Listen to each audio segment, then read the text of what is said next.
अस्सलाम dear teachers, कैसे हैं आप? उम्मीद करती हूँ बिल्कुल खैरियत से होंगी। आज आपने क्लास में बच्चों को कहानी सुनाई जो कि फे से शुरू होने वाले बहुत से नए अल्फाज से मिलकर बनाई गई थी। इसके बाद आपने तस्वीर दिखाकर बच्चों को उनके नाम भी याद करवाए हैं।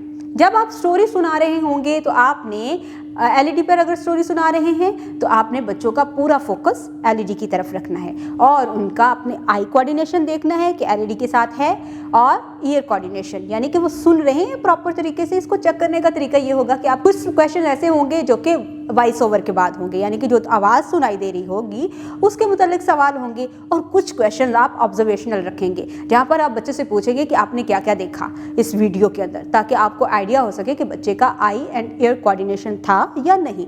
इसके बाद आपने बच्चों को एलईडी प्रोजेक्शन के जरिए या फ्लैश कार्ड्स के जरिए पिक्चर्स दिखानी है।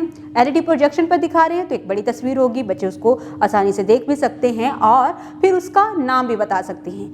फ्लैश कार्ड आपने छोटा इस्तेमाल नहीं करना बल्कि बड़ा फ्लैश कार्ड का इस्तेमाल करें ताकि बच्चे के सामने क्लियर तस्वीर हो और बच्चा उसको अच्छे तरीके से देख सके। फिर आप बच्चे को टाइम दें कि वो उसको सोचकर बताए कि इसका नाम क्या है। जो बच्चे अच्छे तरीके से नाम जानते हैं उनको अप्रिशिएट करें क्लास में, और जो बच्चे नहीं जानते उनको मोटिवेट करें और उनका असली नाम बताएं ताकि बच्चे भी जान सकें कि इस तस्वीर का असली नाम क्या है।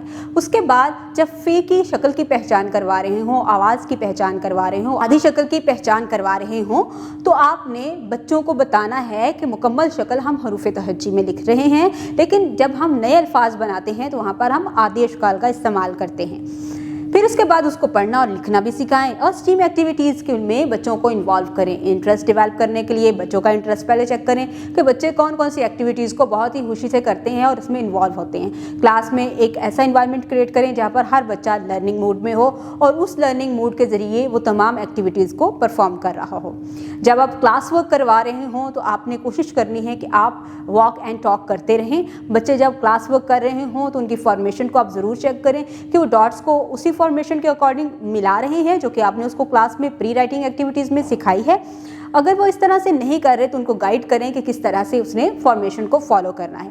होमवर्क देते हुए बच्चों को गाइड करें कि उन्होंने घर जाकर अपनी डायरी किस तरह चेक करवानी है और अपने घर वालों को अपनी डे रूटीन किस तरह से शेयर करनी है, ताकि वो एक अच्छा रिलेशन अपने पेरेंट्स के साथ और आपके साथ बिल्ड कर सकें। इस तरह आपके बहुत से मसले हल हो जाएंगे। उम्मीद करती हूँ आपने आज की इस वीडियो से बहुत कुछ सीखा होगा। मज़ीद सीखने और जानने के लिए हमारे साथ रहिएगा। मिलते हैं अगली वीडियो में, तब तक के लिए खुदा हाफिज़।